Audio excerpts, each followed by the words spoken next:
I mentioned earlier that I had felt a bit of a pull to the sea through my dad, and working on the waterfront, I didn't really pay attention to this until some years later.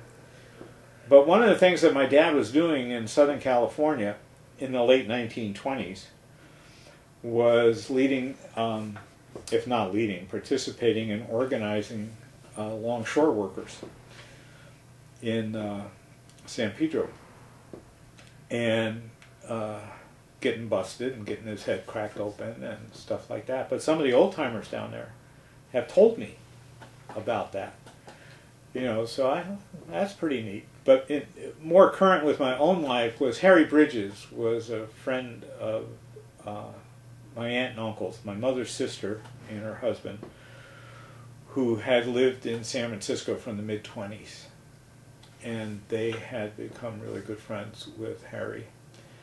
And they would have gatherings occasionally, and Harry would be around. So when I was living in San Francisco in the mid-60s, I got to meet and talk to Harry. I had met him and talked to him a few times previously, and I thought he was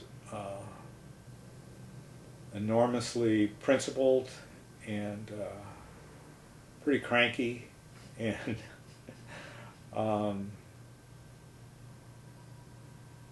it was more that I was around him and heard him than that I had much of a conversation with him. But I also felt my aunt Minnie Carson Bach. See, another one that changed names a lot. Minnie, in her own right, was a union organizer and a young Communist League activist and all that in the 20s and 30s, and was first woman on the General Strike Committee in 1934. She was with garment workers. So, which was part of how she and Harry had become friends.